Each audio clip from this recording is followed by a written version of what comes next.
भाई ये फीमेल बच्चे पैदा करेगी, और फीमेल बच्चे पैदा करे उससे पहले उसकी बोर्डिंग करो और उसका 1 ml एपिडोसिन का टिक्का लगाओ।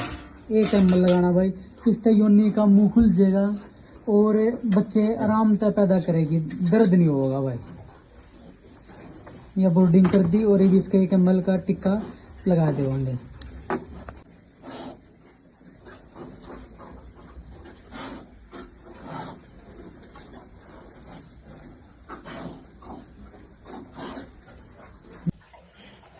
और कोई भी जानकारी हो भाई, सब्सक्राइब करो, फॉलो करो, अपने बतावांगे।